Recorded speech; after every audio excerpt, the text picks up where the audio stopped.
En esta oportunidad he querido mostrarles el tema de los armónicos en los sistemas de potencia y como subtítulo tenemos las cargas generadoras de armónicos, que es donde vamos a centrarnos solamente en las cargas generadoras de armónicos. Esto con la intención de que ustedes conozcan un poco más respecto a este tema y digamos la parte que corresponde a electrónica de potencia también, ¿no? Como contenido tenemos una pequeña introducción, definiciones, los tipos de armónicos, el análisis de sistemas en condiciones sinusoidales y cómo se analizan los sistemas en condiciones no sinusoidales, las cargas generadoras de armónicos como tal, ¿no? Los rectificadores monofásicos, tanto en carga RC como carga RL, el rectificador trifásico también con carga RL, RC, los inversores monofásicos, los inversores trifásicos, el variador de velocidad, que es un equipo muy importante dentro de las plantas industriales y mineras, y el horno de arco, que en algunos casos, digamos, ha traído dificultades en su tratativa respecto al tema de armónicos en los sistemas de potencia, ¿no? También he querido en esta presentación hablar acerca de otras cargas importantes, ¿no? Que de la parte electrónica de potencia que también introducen armónicos al sistema, pero que cumplen otras funciones en el sistema de potencia, ¿no? Y entender un poquito cómo esto se relaciona con la evolución de la electrónica de potencia dada por las cargas generadoras de armónicos, ¿no? Como una pequeña introducción, vamos a hablar de algunos conceptos generales. Realmente en el año 1886 se dieron digamos, existieron dos vertientes respecto a cómo iba a ser la distribución eléctrica en el mundo. Hablamos de la corriente continua, ¿no? Eh, difundida digamos, avalada por Edison, ¿no? Y la corriente alterna digamos, lo impulsó Tesla, ¿no? A partir de sus patentes y a partir de los trabajos que fue desarrollando. Entonces, alrededor de 1888, Tesla y Edison comienzan a enfrentarse, digamos, en pos de la definición de cuál de estas dos corrientes iba a ser con las que se iba, digamos, a iluminar el mundo, ¿no? O sea, básicamente eso, ¿no? Y, y en esta batalla, digamos, nosotros sabemos que ganó la corriente alterna, que es la que utilizamos en nuestras casas, utilizamos en toda la industria, ¿no? Y es así que Tesla, en unión con Westinghouse, logran, digamos, aprovechar las aguas del Niágara, a través de un concurso, ellos lo ganaron, y pusieron 10 generadores ahí y fue, digamos, de las primeras centrales en el mundo para el aprovechamiento de la caída del agua, ¿no? De las cataratas. Pero también existió una preocupación en Tesla, ya que él analizaba una serie de fenómenos, no solamente en la parte eléctrica, sino también en la parte, digamos, magnética, ¿no? Y es así que de este enlace que existe entre la parte eléctrica y magnética, digamos, con las ecuaciones de Maxwell, nosotros podemos tener que un campo eléctrico genera corriente eléctrica y un campo eléctrico también puede generar un campo magnético, ¿no? O sea, tenemos una serie de enlaces, ¿no? Y así como Tesla analizaba cosas en la parte magnética, también empezaba a analizar un fenómeno conocido como resonancia. Pero su primera observación fue a nivel de la resonancia estructural, no tanto la magnética, que es algo que al final terminó trabajando en eso, ¿no? Entonces, esa resonancia estructural, ¿no? Él se dio cuenta de que las estructuras, tipo edificios, puentes, ¿no? Tenían una resonancia natural, digamos, de diseño, ¿no? Y al igual que cuando hacía sus análisis magnéticos, también encontraba un nivel de resonancia magnética, que básicamente es lo mismo, ¿no? Como analogía. Entonces, al observar, digamos, gente que pasaba caminando por los puentes, ¿no? Estas estructuras podría sentirse una pequeña vibración. Entonces decía, bueno, pero si la vibración es mayor, ¿por qué no vibra tanto cuando pasan los camiones? Entonces la vibración realmente depende del peso, depende de qué factores depende en sí, ¿no? Y se dio cuenta de que dependía de un elemento llamado, que él lo denominó oscilador. Es decir, si hay un elemento que pueda oscilar a determinada frecuencia, ¿no? A determinada frecuencia, esta estructura podía colapsar.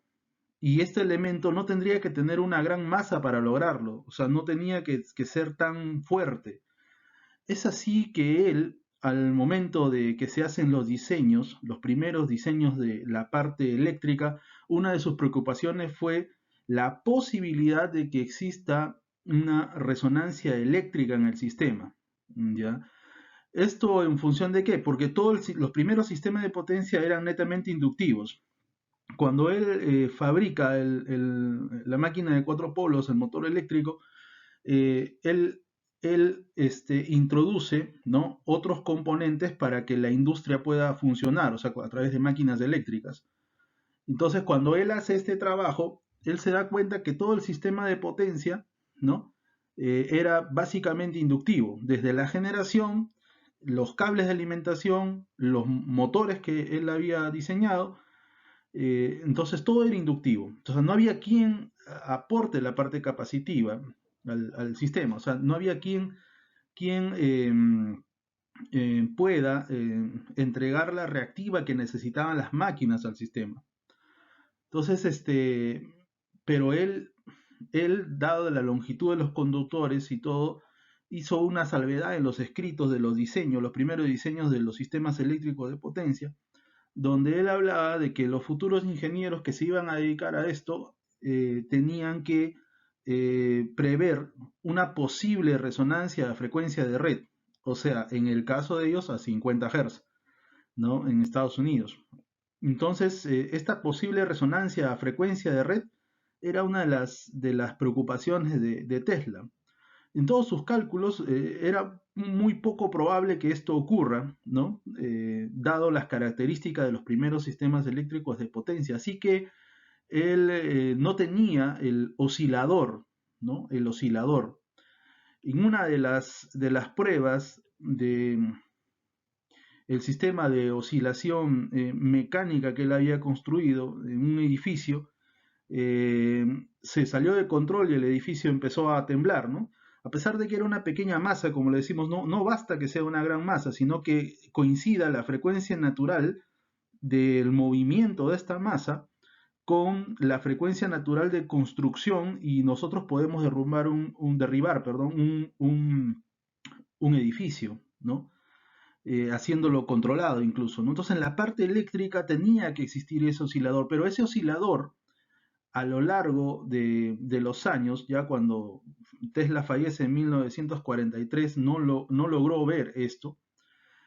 Aparecieron los primeros capacitores de uso industrial que fueron fabricados por los laboratorios Bell en 1950. Es así que nosotros tenemos que empezar a analizar el efecto de colocar los capacitores en el sistema de potencia. Y de esta manera nosotros podemos tener, más o menos el esquema que estoy mostrando ahora en la imagen, un sistema de potencia donde todo es netamente inductivo. Pero desde que apareció el sistema de potencia, apareció el parámetro, uno de los parámetros más importantes del sistema de potencia, que es la potencia de cortocircuito. Con la potencia de cortocircuito y la aparición de los capacitores, aparece por lo tanto de la combinación de esto, el orden armónico de resonancia. ¿Qué quiere decir? La frecuencia de resonancia del sistema, ¿no? La frecuencia de resonancia del sistema, ¿no? Esta frecuencia de resonancia del sistema, que depende de la potencia de cortocircuito y la potencia del banco de compensación reactiva en el punto donde está instalado el banco, ¿ya? En el punto donde está instalado el banco. De esta interacción, de esa capacitancia con la parte inductiva del sistema de potencia, nos sale una frecuencia de resonancia. Entonces, pero si esa frecuencia de resonancia coincidiera con algún oscilador, ¿qué quiere decir? Alguna frecuencia generada en el sistema de potencia que coincida con esa frecuencia de resonancia, entonces, ¿esto qué significa? Una amplificación de la corriente o la tensión en 20 veces el valor nominal. Eso es totalmente destructivo. Entonces, como podrán ver, en esos sistemas de potencia iniciales no había alguien que genere otra frecuencia dentro del sistema de potencia. O sea, si el sistema de potencia trabajaba a 50 Hz, todo el sistema trabajaba a 50 Hz, eh, no teniendo su parte inductiva y capacitiva trabajando en 50 Hz. Entonces, sí había un valor de cálculo de la frecuencia de resonancia del sistema. Pero esto difería mucho de los 50 Hz o 60 Hz, que era la frecuencia del sistema, o sea, la frecuencia de trabajo del sistema. ¿Y cuándo empieza esta dificultad? A partir de 1980 se empiezan a instalar en los sistemas de potencia rectificadores para utilizar motores en continua, ¿ya? Pero estos rectificadores de potencia introdujeron armónicos al sistema de potencia, o sea, introdujeron otras frecuencias en la corriente, y estas frecuencias que fueron introduciendo de orden 5, si significa 5 por 60 Hz para nuestro caso, 300 Hz, o sea, iba introduciendo estos equipos con electrónica de potencia, los rectificadores trifásicos iban introduciendo armónicos a las redes, y estos armónicos, ¿no? Podían, y en algunos casos originaron, problemas de resonancia en diferentes plantas. Tal es así que los capacitores empezaron a quemarse, algunas subestaciones se empezaron a incendiar por esta razón. ¿Por qué? Porque como la corriente se amplificaba a más de 20 veces el valor nominal a una velocidad muy grande, entonces el sistema, al entrar en una resonancia serie, aparece una sobrecorriente en el sistema, y esto hacía de que esta sobrecorriente pudiera hacer daño al sistema de potencia y origine diferentes niveles de pérdidas, ¿no? Así que actualmente nosotros podemos tener, y ha pasado ya hasta en los sistemas de baja tensión, ¿no? Problemas por resonancia, ¿no? Hay subestaciones completas en el medio que se han incendiado por problemas de resonancia. Normalmente esto ha ocurrido porque el tamaño del banco de compensación reactiva en baja tensión, hablamos de sistemas de 440 o 220, superaba el valor del megabar, o sea, 1000 kbars. Entonces es demasiado grande para que esté concentrado en un solo punto debajo de un transformador, lo cual hace que se acerque la frecuencia de resonancia de este pequeño sistema, se acerque a algún orden armónico existente en el sistema de potencia. Entonces vamos a explicar un poco qué son los armónicos para que todos estos conceptos queden más claros. Pero veamos, si nosotros en algún momento, ya sea en la universidad o en un laboratorio técnico, hemos trabajado con protoboards, hemos trabajado con unos capacitores electrolíticos, al momento de cruzarlos, porque alguien siempre lo ha hecho, ¿no? ¿Qué origina esto? Origina un sonido como una bala, y el líquido que está inmerso dentro de este capacitor electrolítico salta por lo menos a unos 20 centímetros. Imagínense el tamaño de ese capacitor electrolítico, que realmente es 1 o 2 centímetros, versus una de estas unidades de compensación reactiva que pueden tener 40 kbars, 30 kbars, ¿no? Y como las que estamos viendo acá en las imágenes, ¿no? Entonces, nosotros podemos ver que incluso esa explosión ha llegado a hacer perforaciones en la parte superior de la plancha del tablero, ¿no? Y ha originado incendios, como se puede ver en estas imágenes, ¿no? Realmente corresponden a un incendio en el año 2013, una subestación de una de las principales plantas productoras de cable en el Perú, ¿no? Veamos. Por definición, los armónicos son onda de tensión y corriente cuya frecuencia es múltiplo de la frecuencia fundamental. Esa es la definición general.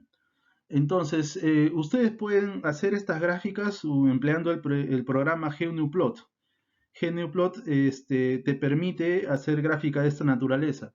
Si nosotros seguimos la serie de Fourier, ¿no? Si seguimos la serie de Fourier, ¿no? Un omega n omega t, cuando n vale 3, 3 omega t.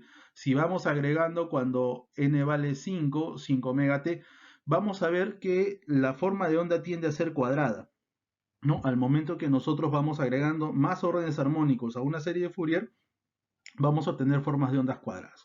Entonces, que no es otra cosa que una distorsión de la forma de onda. O sea, a medida que yo voy agregando armónicos a una forma de onda sinusoidal, como la tenemos acá, ¿no? La forma de onda inicial, una sinusoidal, yo voy agregando órdenes armónicos, o sea, voy sumándole otras corrientes, yo voy deformando la forma de onda.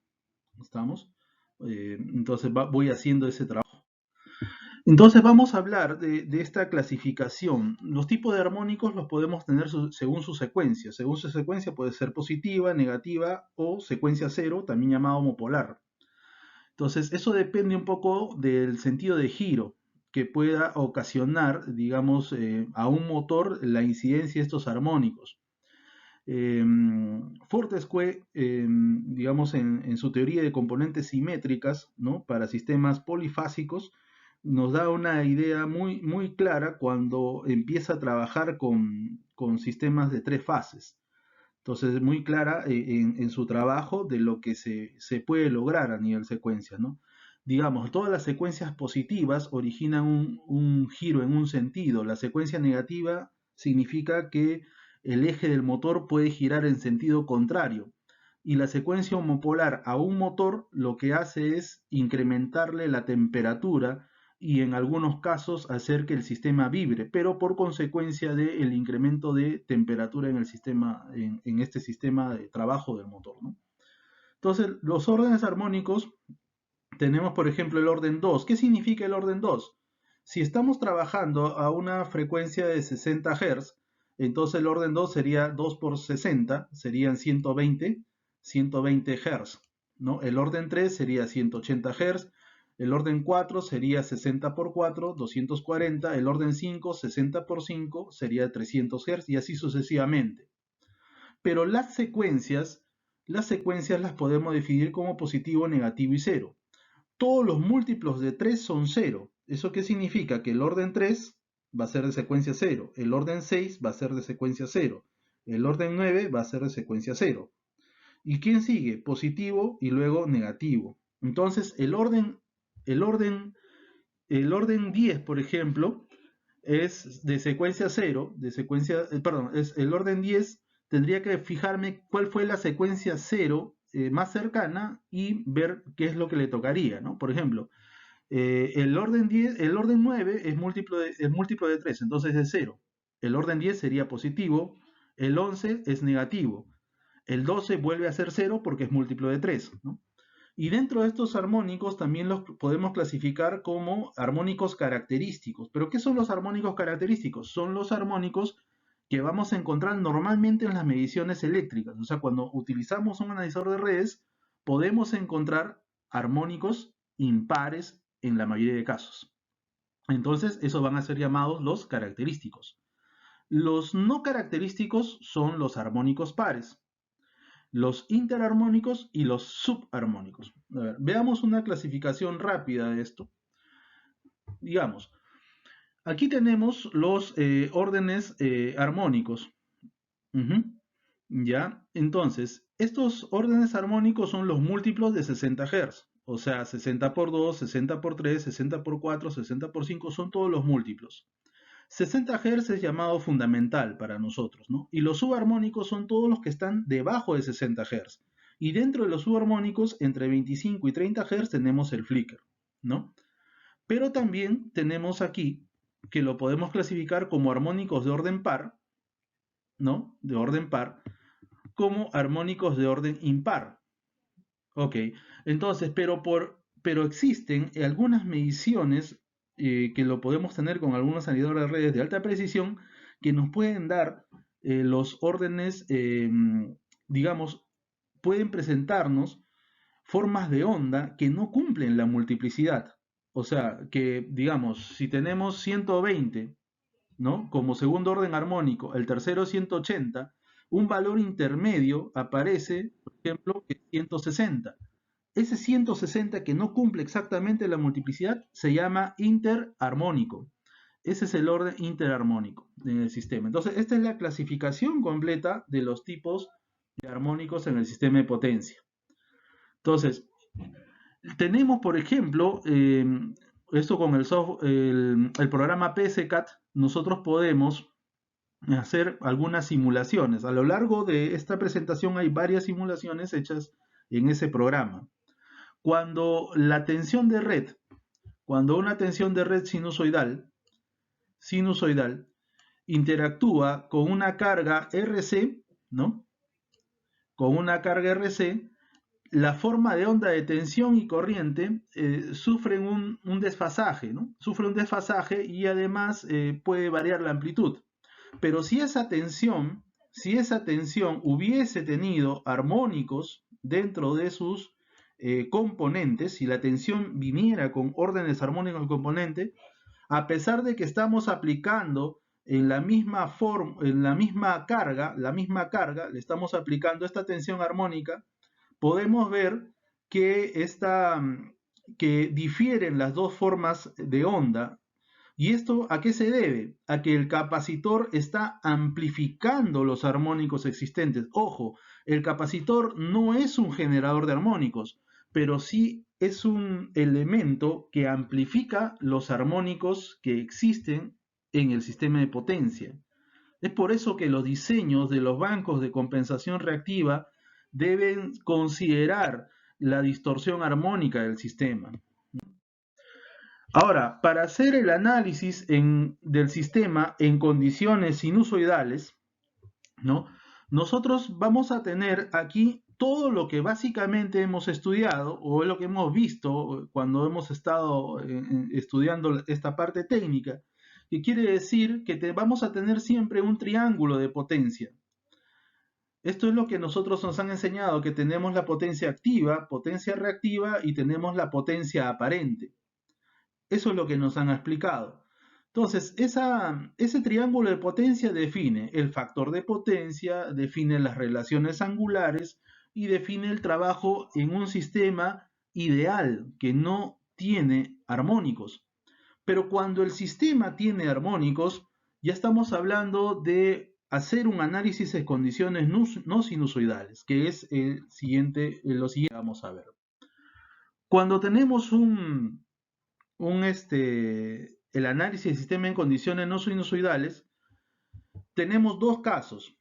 Cuando la tensión, ¿no?, es sinusoidal, como se ve en este caso, en esta imagen, cuando la tensión es sinusoidal, pero la corriente no, ¿no? Entonces, ¿qué es lo que va a pasar ahí? Vamos a hacer un análisis monofásico, por favor síganme con esto, vamos a hacer un análisis monofásico del sistema. Entonces, la potencia aparente total va a ser el producto de la tensión eficaz por la corriente eficaz. ¿Estamos? Entonces, la tensión eficaz, cuando tengo armónicos, va a estar dado por esta expresión, ¿no? Una raíz cuadrada de la suma de los cuadrados de todos los órdenes armónicos que están presentes en el sistema. Entonces, pero acá evidentemente, como la tensión no tiene armónicos, y la gráfica se ve que la tensión es sinusoidal, entonces no tiene componente de orden 2, no tiene componente de orden 3, no tiene todos los demás componentes porque no tiene armónicos. Por lo tanto, nos va a quedar solamente el primer orden, ¿no?, que sería la fundamental. Por lo tanto, nos queda el valor de B1 como tensión eficaz, o sea, la tensión fundamental. Y la corriente, como sí está, presenta una deformación, quiere decir que la corriente sí tiene órdenes armónicos. Para hacer un método generalizado, vamos a dejar a la corriente eficaz como se ve en la figura. De ese producto, ¿qué vamos a tener? Entonces, si yo multiplico la tensión eficaz por la corriente eficaz, luego de haber simplificado, yo voy a tener B1 por I1 y luego B1 por todos los demás órdenes armónicos. Ah, ok. Entonces, esta parte es la que tiene el contenido armónico del sistema, está dentro de este componente. Entonces, pero el producto de B1 por I1 es la potencia aparente S1, ¿no? Pero S1 también es, ¿no? El producto, perdón, S1 cuadrado es igual a P1 más Q1 cuadrado. Pero esa componente que tiene los órdenes armónicos, que está multiplicado por la tensión 1, la vamos a llamar, o se denomina, perdón, la potencia de distorsión. En este caso vamos a poner un d cuadrado. Como tenemos S1 al cuadrado más d cuadrado, estos componentes con ese total van a formar un Pitágoras, ¿no? ¿No? O sea, eso quiere decir que S1 con D son perpendiculares entre sí, y cuando nosotros agregamos, ¿no? Nosotros sabemos que S1 es P1 al cuadrado más Q1 al cuadrado, acá también hay un Pitágoras. Por lo tanto, si vamos desde lo básico, lo que vimos en la lámina anterior, tenemos P1, Q1 y S1, ¿no? Como nuestro triángulo de potencia. Pero a eso vamos a agregar D. Al momento que agregamos D, ¿no? Nos va a salir S1, D, están con 90 grados y te da ese total. Pero esta D, realmente el lugar geométrico de esa componente de la potencia de distorsión podría tener muchas ubicaciones. ¿Por qué? Porque podría estar mirando, o sea, estar saliendo de la pantalla, podría estar ingresando a la pantalla y hacer, digamos, un disco, ¿no? O sea, existe un lugar geométrico por donde se va a mover D como tal. Entonces ya no estamos hablando del triángulo de potencia, sino estamos hablando de un poliedro, ¿no? En este caso, algunos llaman esto la pirámide de potencias, pero no estamos hablando de otra figura ya espacial. Entonces acá tendríamos, cuando la tensión es sinusoidal y la corriente es no sinusoidal, tenemos digamos, tenemos una potencia adicional que es la potencia de distorsión, ¿no? Dentro de las clasificaciones de potencias que teníamos, ¿no? Activa, reactiva y aparente, ¿no? Aparece un nuevo concepto que es la potencia de distorsión, que engloba los armónicos que están en esa parte del sistema de potencia. Por consiguiente, el factor de potencia va a ser la potencia total entre la potencia activa total entre la potencia aparente total, y va a estar dado por esta expresión. Entonces vamos a tener aquí dos conclusiones en realidad, ¿no? Vamos a tener una primera conclusión, es que a medida que crece el contenido armónico, esto significa que D crece, o sea, si esta parte D empieza a crecer, el factor de potencia se va a caer, ¿no? Es una de las primeras conclusiones que tenemos. Si D aumenta, el factor de potencia cae.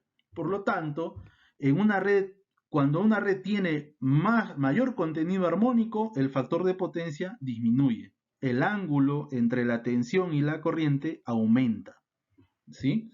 Aumenta. Y la segunda conclusión es que ya no estamos hablando del triángulo de potencia, sino estamos hablando de un poliedro, ¿no? O sea, una figura espacial, ¿no? Una figura espacial para esta condición. Ahora vamos a ver, digamos, el caso más complejo y que es realmente la realidad. O sea, tanto la tensión como la corriente tienen órdenes armónicos en mayor o menor magnitud. Entonces, cuando ambas, la tensión y la corriente, son no sinusoidales, vamos a tener que hacer un desarrollo matemático un poquito más amplio que el anterior, ¿no? Por lo tanto, si seguimos la forma en que hemos trabajado el caso anterior, tenemos la tensión por la corriente. La tensión eficaz, tenemos los componentes que se ven ahí, no podemos simplificar ninguno porque estamos haciendo un método generalizado. La corriente tampoco. Entonces, ¿qué vamos a tener? Vamos a tener un producto, ¿no? Si multiplicamos y elevamos al cuadrado, voy a tener las tensiones y las corrientes armónicas, ¿no? O sea, los órdenes fundamental y armónicos en cada caso, y tengo que hacer el producto cruzado. Entonces, al momento de hacer eso y agrupar convenientemente, yo voy a tener, por ejemplo, que B1 con I1 al cuadrado se juntan, ¿no? B2 con I2 se juntan, B3 con I3 se juntan, y así sucesivamente. Tal es así que aquí, digamos, si yo le quito I1, si yo le quitara I1 a todo este bloque, me va a quedar I2, I3, así, ¿no? Entonces, por ejemplo, si le quito I1, B1 va a multiplicar a I2, I3 y de todos los demás que están, ¿no? Que están al cuadrado. Si hago lo mismo con B2, entonces va a ser I1, ya no va a estar I2, va a ser I3 y así sucesivamente. Entonces, estoy haciendo un desarrollo matemático de esto, agrupándolo convenientemente. De tal manera que yo podría renombrar, o sea, darle unos nombres a estos bloques. Por ejemplo, si B1 multiplica todo lo demás, esto puede ser una potencia de distorsión, porque hemos hablado que la potencia de distorsión es una combinación de la tensión con las corrientes, los órdenes de corriente armónicas al cuadrado, ¿no? Entonces, ahí teníamos D en el caso anterior. Como acá voy a tener una serie de B1, B2, B3, voy a tener D1, D2, D3, D4, ¿no? Entonces, esto puedo llamarlo D1 al cuadrado, D2 al cuadrado, D3 al cuadrado, hasta el último término que sería D sub n elevado al cuadrado. Con esa información, yo puedo seguir desarrollando esto. ¿Por qué razón? Porque B1 por I1 viene a ser S1 y B2 por I2 va a ser S2, ¿no? B3 por I3, S3 y así sucesivamente hasta S sub n y luego van a venir todo lo demás Ds. Entonces vamos a tener esta expresión, ¿no? Esta expresión es la que vamos a tener. Entonces con esa expresión, ¿no? Yo tengo, digamos, una idea completa de todo lo que interfiere en el sistema. Pero si el D total, ¿no? Llamamos una nueva variable D total y tenemos la potencia de distorsión por cada, digamos, cada orden armónico que se presenta, podemos tener un S total también y podemos tener una serie de ecuaciones, ¿no? O sea, podemos tener una serie de ecuaciones que nos permiten analizar un sistema de potencia.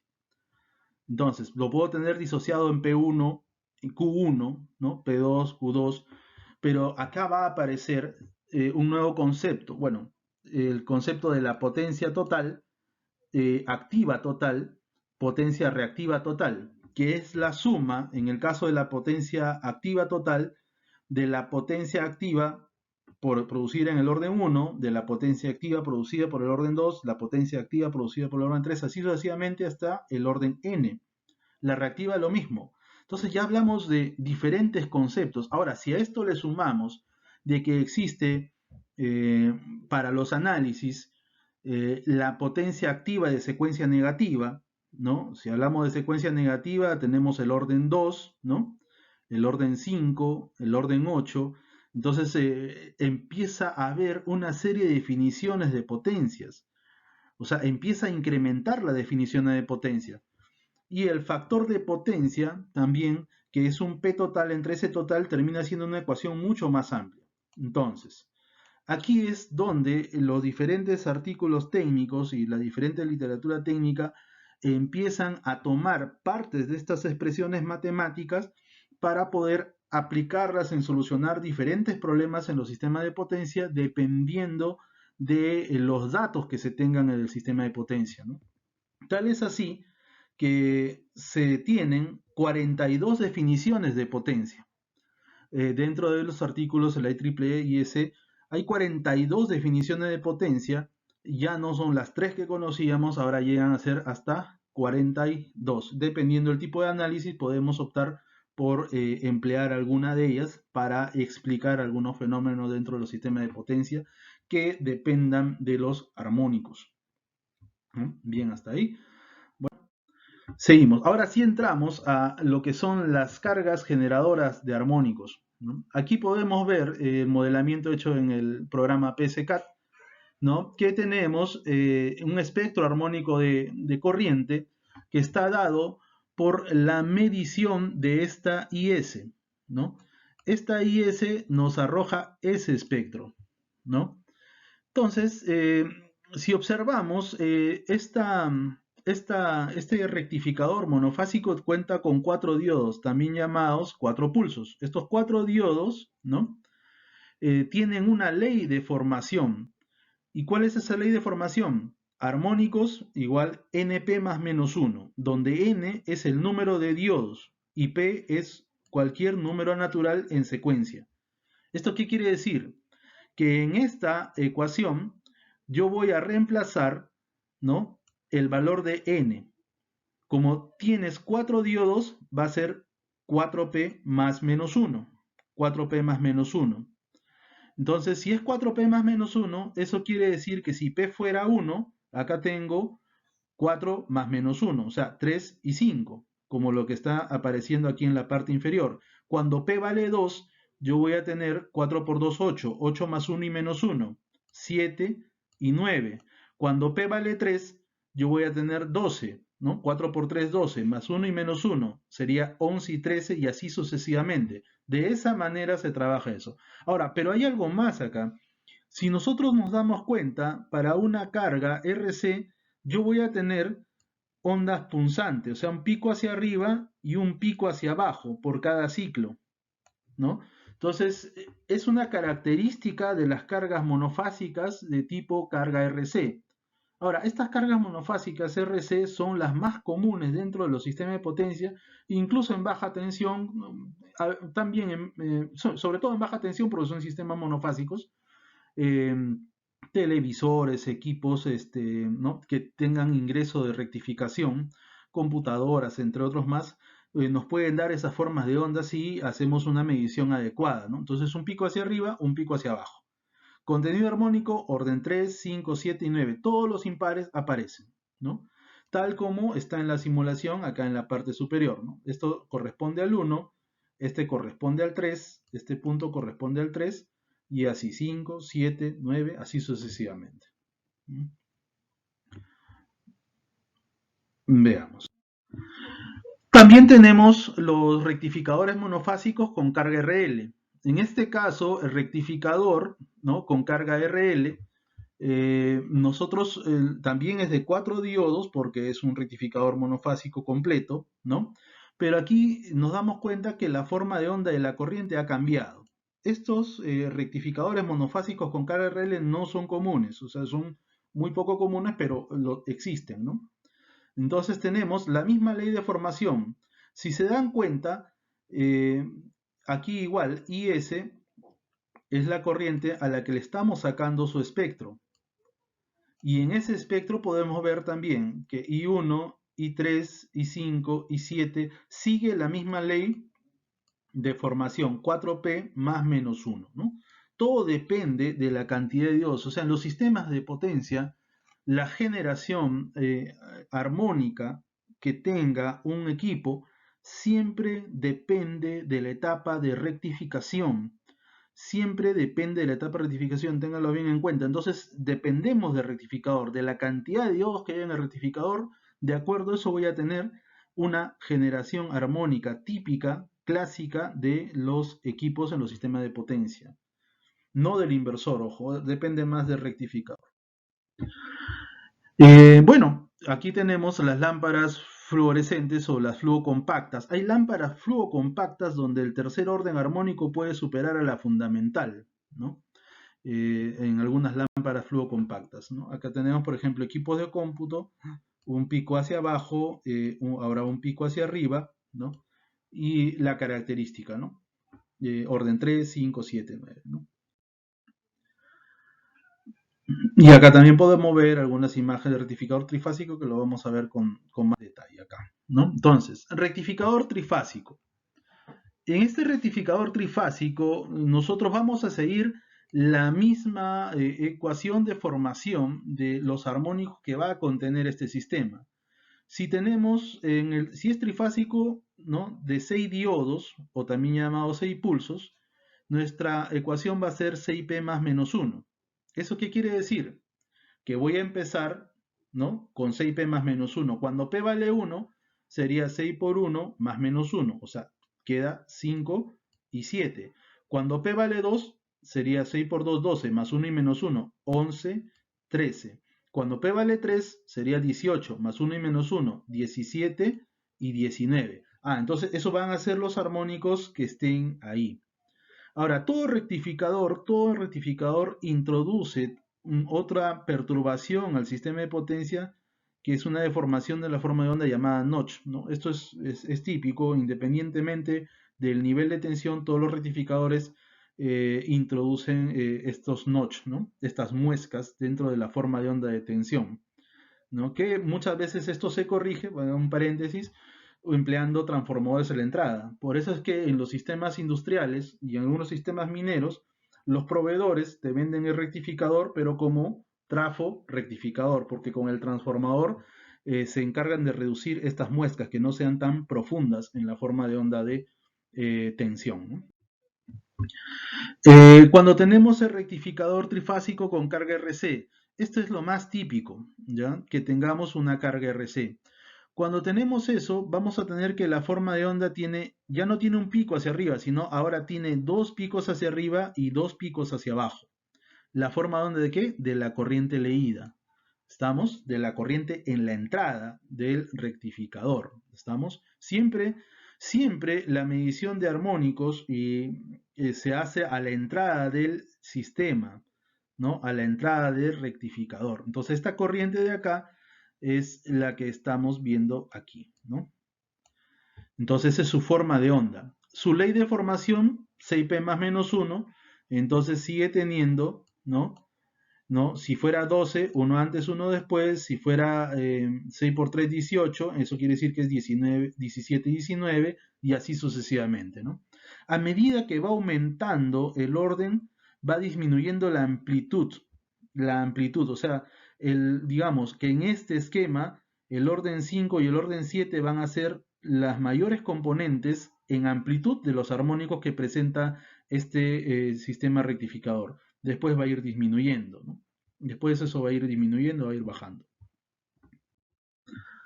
¿Cómo se puede ver en esta imagen, no? El 5 y 7, ¿no? Son los más altos. Después esto va cayendo, ¿no? Todo va a ir cayendo, ¿no? Cada vez va a ser menor, ¿no?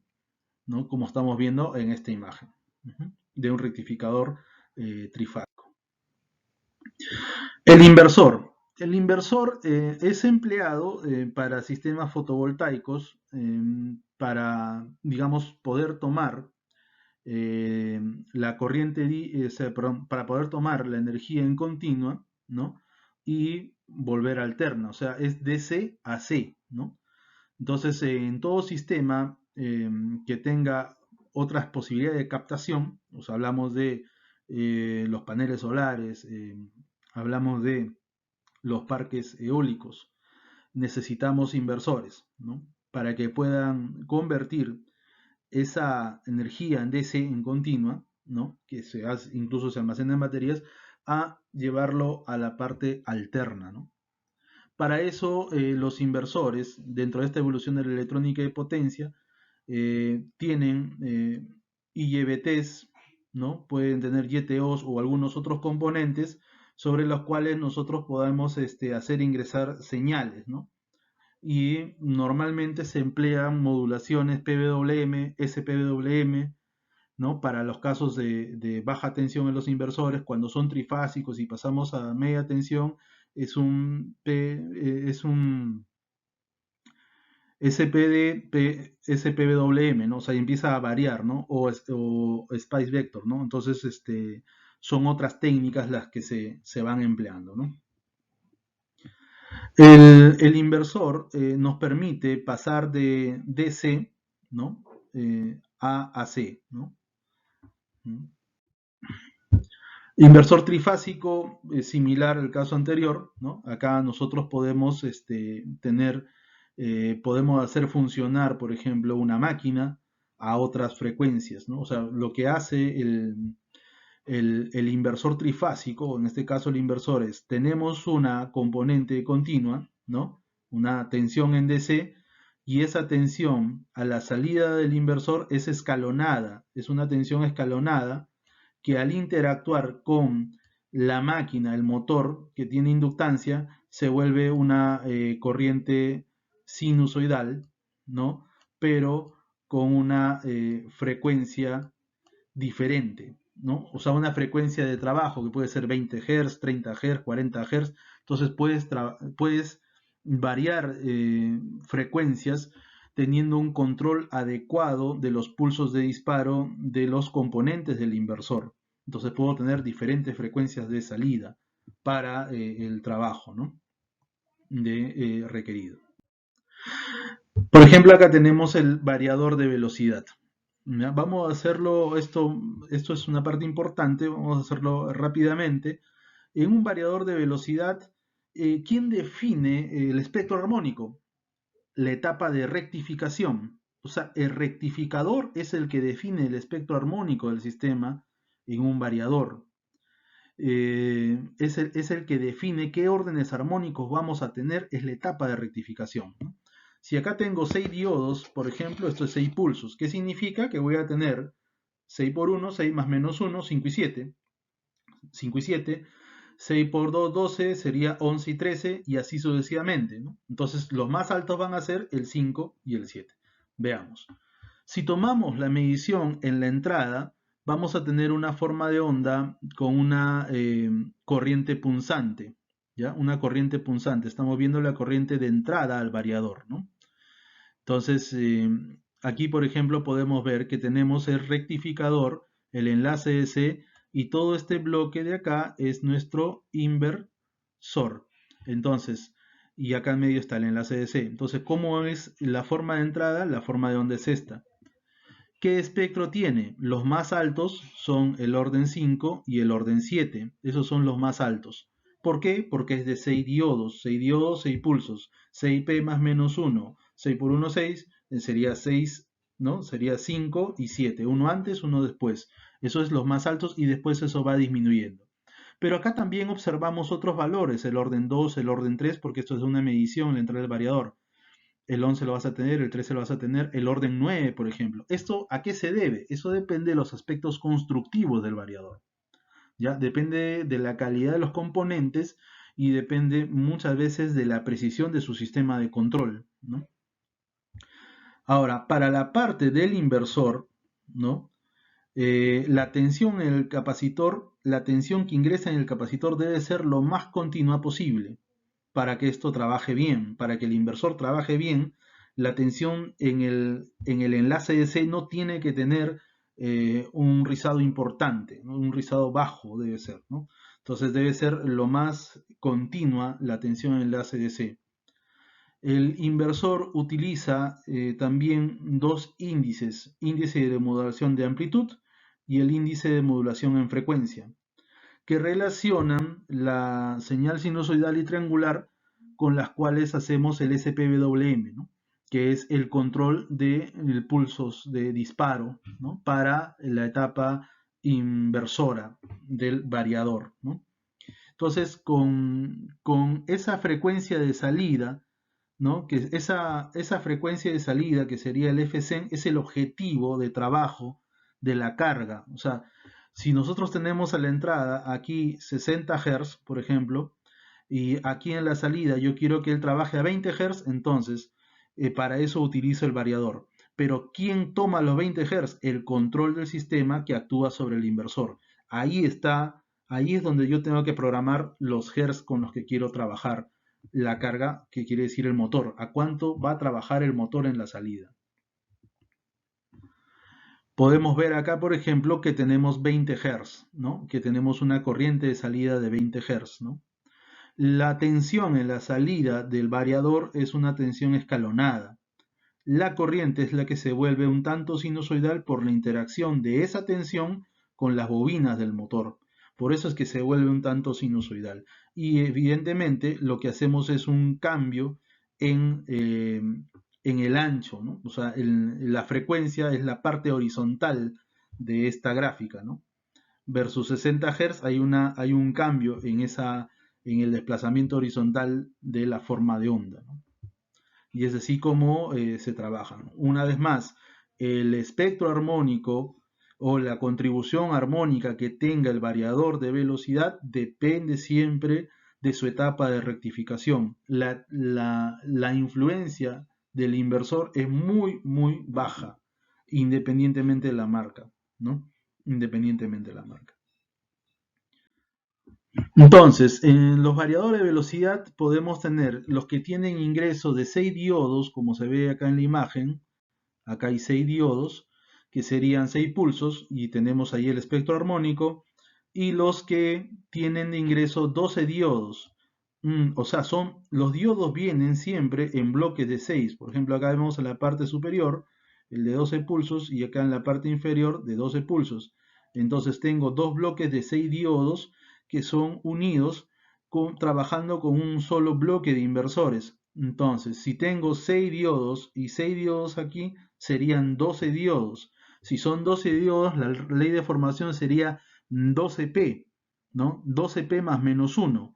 ¿Eso qué quiere decir? Que vamos a tener el armónico de orden 11 y 13, porque es 12P más menos 1 es 11 y 13. Entonces, si P valiera 2, sería 12 por 2, 24, más 1 y menos 1, tendríamos 23 y 25. Entonces, eh, mientras más diodos tenga la entrada del sistema rectificador del variador, menor contenido armónico voy a tener en la entrada del sistema. Esto hay que aclararlo muy bien. ¿Por qué? Porque para hacer ese arreglo yo necesito un transformador con doble salida o dos transformadores, ¿ya? De tal manera de que cuando trabaje este transformador con doble salida, me permita hacer el desfasaje de los armónicos de orden 5 y 7 producido por cada convertidor, de tal manera de que al momento de sumarse entren en contrafase. Bueno, ese detalle lo vamos a ver un poco en otra presentación netamente de variadores, cómo es que hace esa anulación. Pero si se dan cuenta, para tener 12 pulsos yo necesito 12 diodos. Y si voy a emplear 12 diodos, necesito un transformador. Y si quiero poner 18 diodos, ¿no? Que son tres bloques de 6, lo puedo hacer, pero necesito un transformador que ya no tenga solo dos salidas, sino una salida más. Es decir, una salida por cada bloque de 6 diodos. Ah, ok. Entonces, si yo quisiera tener cuatro bloques de 6 diodos, quiere decir que tengo 24 diodos. Por lo tanto, tengo que tener un transformador que tenga cuatro salidas, una salida por cada bloque de 6. ¿Y con eso qué voy a conseguir? Voy a conseguir reducir los armónicos generados por este sistema. En baja tensión, comercialmente hablando, podemos tener variadores hasta de 24 pulsos. Y en media tensión podemos tener variadores hasta 36 pulsos.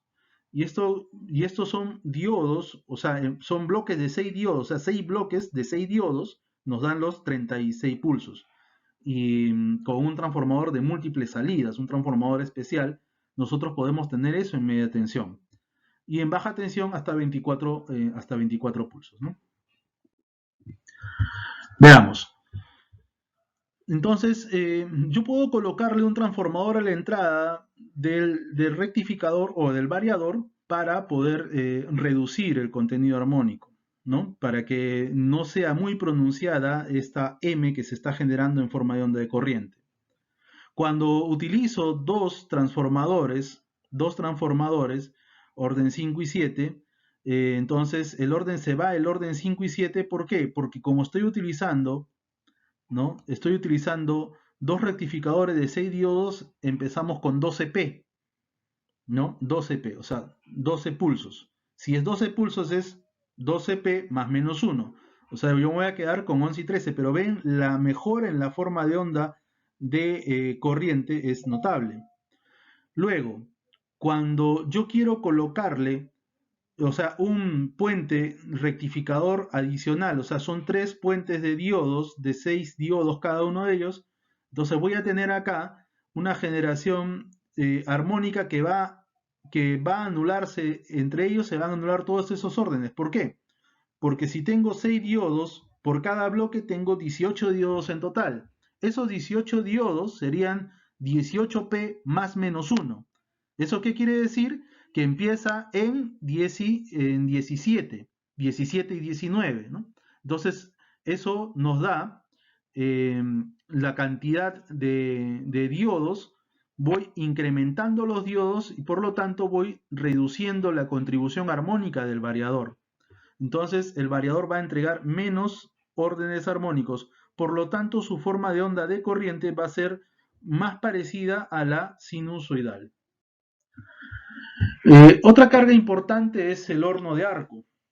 El horno de arco es uno de los equipos que se utilizan tanto para la fundición del acero como para la fundición del vidrio. Entonces, el horno de arco puede ser un horno de arco en continua o puede ser un horno de arco en alterna. Ahora, cuando el horno de arco es un horno en continua, va a utilizar necesariamente un sistema rectificador. Entonces, el horno de arco utiliza rectificador y ya trabaja en continua. Y si fuera alterna, es una conexión directa con el sistema de potencia. Si se dan cuenta, si yo utilizo un rectificador, ya sé que ese rectificador va a tener 6 diodos, entonces su espectro armónico es predecible. Si es predecible, antes de que se pueda construir o con la adquisición del horno de arco, yo puedo también diseñar los filtros para controlar los armónicos que va a emitir el horno de arco. Ah, ok. Pero si fuera alterna, no recomiendo hacer una compra antes de, sino el sistema de potencia tiene que funcionar. Y una vez que está trabajando, ese horno de arco se hacen las mediciones en campo y recién se diseña la solución.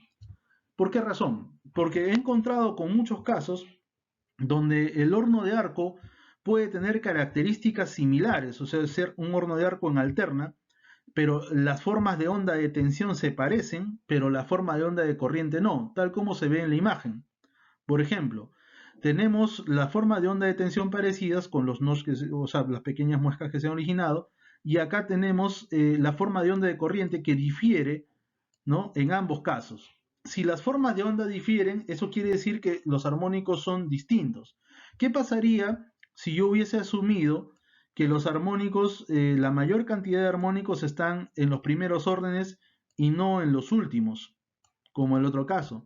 Cometería un error en el diseño de los filtros. Por eso es preferible que cuando se trate de hornos de arco de alterna, es preferible que el sistema funcione, se hacen las mediciones y luego se diseña un sistema que controle o mitigue esa emisión de armónicos, ¿no?, fuera de lo necesario para controlar el flicker, ¿no? En otras cargas de importancia, quise hablar de los sistemas de transmisión en corriente continua, los HVDC. El HVDC conceptualmente es como el variador que hemos visto, ¿no? O sea, tú tomas energía, en este caso, un país, ¿no? Porque esto se hace para transmisión de grandes potencias, hablamos de, de este, de sistema de 10 gigas o 3 gigawatts, ¿no? O sea, son valores grandes, ¿no? Si un país que genera 60 Hz le quiere dar energía a un país que trabaja en 50 Hz, entonces este sistema no sirve. Y eso es básicamente la misma forma de trabajo del variador, ¿no? El variador toma la energía en 60 Hz, la energía generada en 60 Hz, y a través de todo su proceso logra convertirla a otra frecuencia. Entonces lo logra convertir a 20, a 30, a 40. En este caso, los objetivos son llevar de 60 Hz a 50 Hz, ¿no?, para hacer ya sea venta de energía o transmisión de potencia de un punto a otro punto, ¿no? Los HVDC forman parte de los FACS dentro de los sistemas de potencia. Ahora, todos los componentes hasta antes del rectificador, evidentemente, este transformador, ¿no?, debe estar en 60 Hz, debe corresponder a la red, ¿no? Y este transformador que está en el otro extremo debe estar diseñado en 50 Hz, ¿no? Eso es la primera parte del diseño. Al igual que los filtros, ¿no? ¿No? Al igual que los filtros. O sea, cada uno está diseñado respecto al sector de la frecuencia antes de llegar al sistema de rectificación y en este caso el sistema de inversión. Y la diferencia es que nuestro nuevo enlace DC aquí ya es una línea de transmisión, ¿no? O sea, ya no estamos hablando de un pequeño enlace DC, de un variador, sino acá se hace una extensión del sistema y esto se vuelve una línea de transmisión. Entonces, estos convertidores, y acá también se utilizan otros componentes más, ¿por qué? Porque ya estamos hablando de un sistema de alta potencia, entonces necesitamos controlar o prever problemas respecto a la estabilidad, problemas respecto al flujo de armónicos, problemas respecto a cómo controlamos la tensión cuando hay un rechazo de carga en uno de las dos partes del sistema, ¿no? O sea, ya estamos hablando de algo que es un poquito más, que requiere un análisis mayor, ¿no? Del trabajo, ¿no? En el caso del SBC, que sería la otra carga de importancia, en el caso del SBC, nosotros vamos a hacer, lo voy a explicar esto de manera tal que sea lo más entendible posible. Entonces, en el SBC tenemos que tener claro que en un sistema de potencia existen algunas definiciones básicas. Por ejemplo, la potencia de cortocircuito.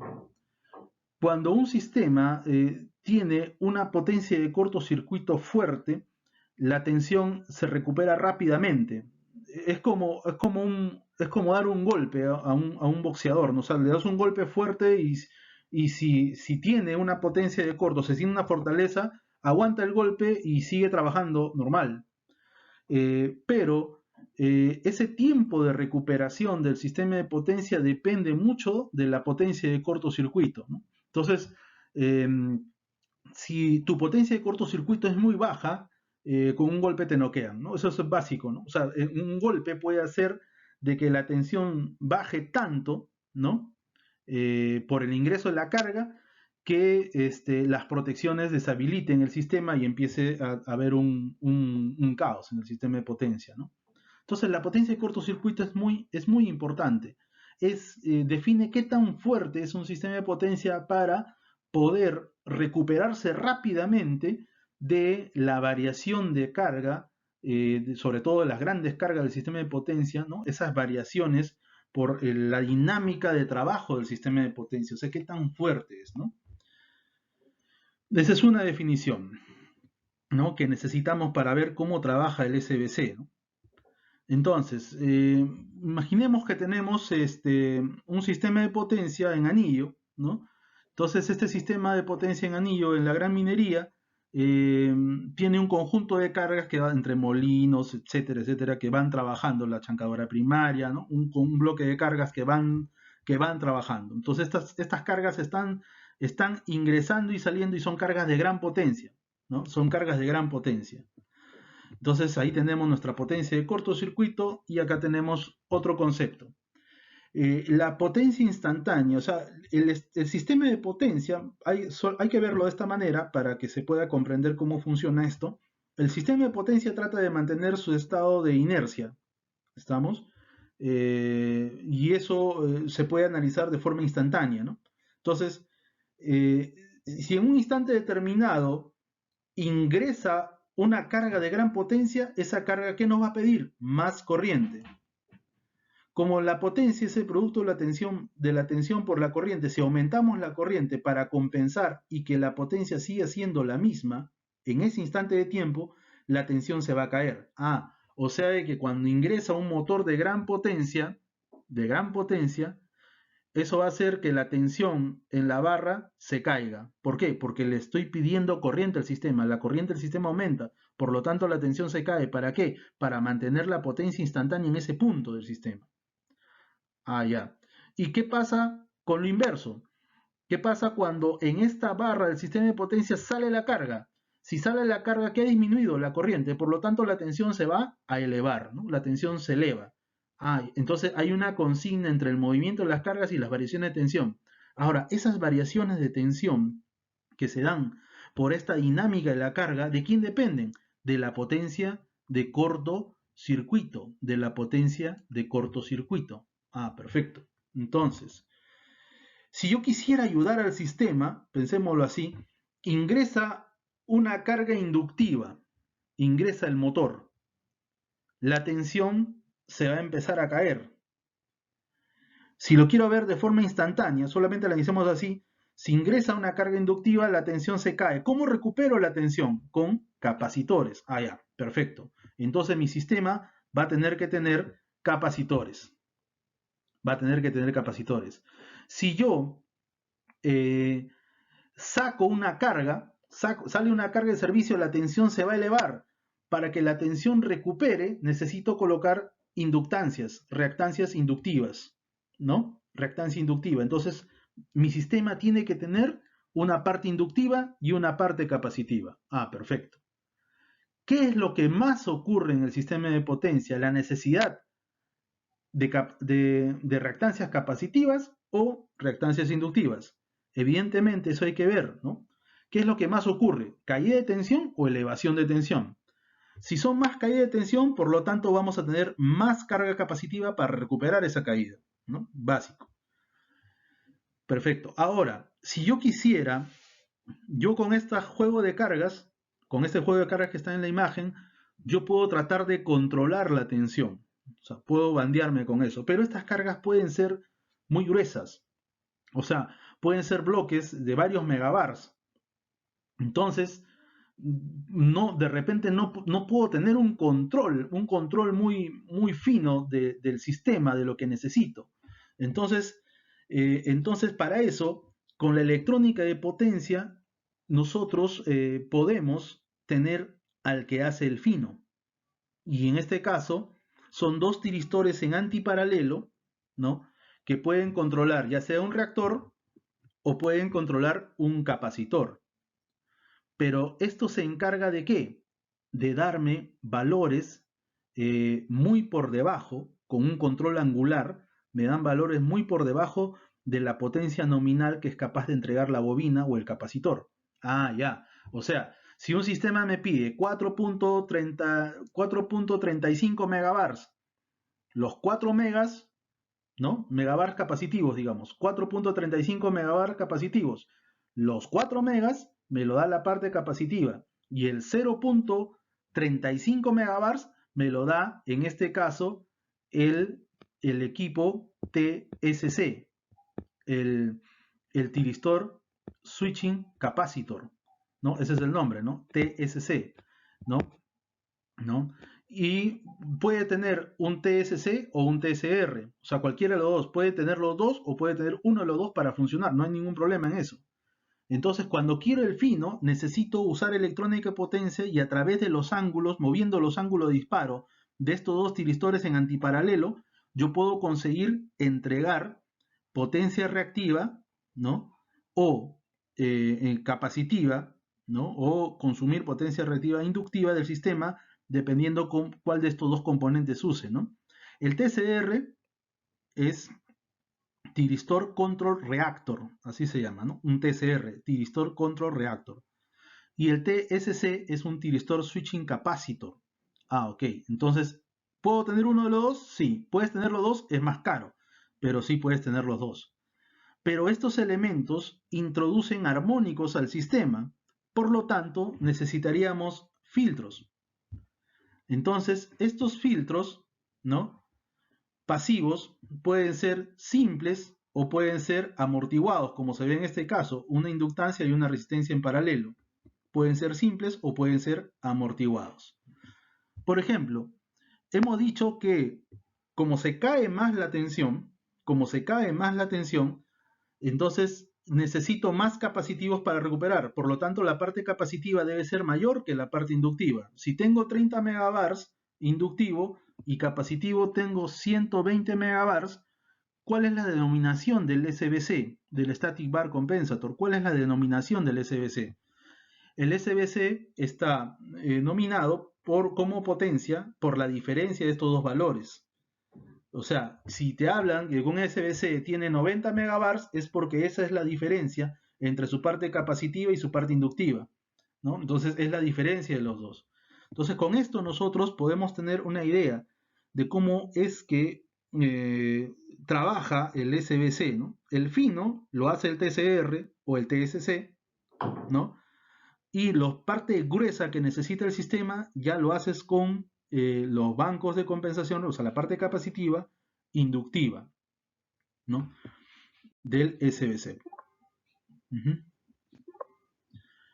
Aquí podemos tener un esquema, digamos, ¿no? Un esquema trifásico, ¿no? Hemos tratado de explicar la parte monofásica del sistema para que sea entendible el concepto. Me interesa mucho siempre que el concepto sea lo que más nos quede claro, ¿no? Y hay una imagen de un sistema de SBC, ¿no? Otra carga importante es el TSSC, ¿no? ¿Qué es este equipo? Es un compensador serie, pero dinámico, ¿no? Es un compensador serie dinámico. Entonces, el, el, el TCSC, ¿no? ¿No? Digamos, el dinámico del capacitor serie. Por ejemplo, acá nosotros vemos que si colocamos un capacitor en serie a una línea de transmisión, ojo que esto se hace por fase, nosotros lo que vamos a tener es, eh, es un limitante, porque no puedo compensar toda la línea de transmisión. Entonces, ese limitante en toda la nomenclatura técnica, en toda la información técnica, la reactancia capacitiva no debe superar al 80% de la reactancia inductiva de la línea, ¿no? Entonces, eso hay que evitar superar ese valor, ¿no? ¿No? Entonces, ¿no? Acá tenemos el Thyristor Control Series Capacitor, ¿no? Ese es el nombre, ¿no? Thyristor Control Series Capacitor. El StatCom, uno de los equipos fax que se colocan en el sistema de potencia, también nos sirve para poder controlar, ¿no? Los niveles de tensión, pero en sistemas mucho más escalables, o mucho más grandes, ¿no? Por ejemplo, en el año 2011 en Chile, en la subestación Cerro Navia, en Chile, ellos colocaron un StatCom de gran potencia para su línea de transmisión, ¿no? Que le ayuda para la parte reactiva y utiliza en paralelo unos bancos de compensación reactiva, ¿no? Es un SBC bastante grande. Aquí en el Perú tenemos uno también, pero instalado en la selva, pero este es un light, ¿no? O sea, no tiene no es de gran capacidad, ¿no? Es un StatCom light, ¿no? Bien, señores, he querido darle un poco más de información acerca de las cargas generadoras de armónicos y otras cargas importantes en el sistema de potencia. Quedo atento a cualquier duda o comentario que ustedes tengan para poder ir absolviendo esto, ¿no? El tema es bastante amplio, por eso es que he tratado de dividirlo como en capítulos, ¿no? Porque no estamos hablando del efecto de los armónicos, sino estamos hablando solamente de las cargas generadoras de armónicos. Como siempre he insistido a los que han sido mis alumnos, tanto en el antegrado como en las maestrías, diferentes maestrías que he dictado, eh, es importante entender primero los conceptos. Tenemos que interiorizar el concepto, tienes que conocer bien lo que quieres atacar, porque si no lo haces de esa manera, no vas a estar haciendo pruebas que no sean efectivas. Y aquí para corregir problemas de armónicos, hay que entender bien el fenómeno, hay que entender cómo se generan, hay que entender la primera base de electrónica de potencia. Sin eso, nuestras soluciones van a ser empíricas si es que logramos solucionar algún problema en el sistema de potencia. Em, pero no vamos a tener la base suficiente para poder nosotros enfrentarnos a cualquier problema que pueda aparecer en el sistema de potencia. Por eso es muy importante insistir en el concepto, en el origen, en entender el fenómeno. Y eso quiero que quede muy claro para todos ustedes. Muchísimas gracias.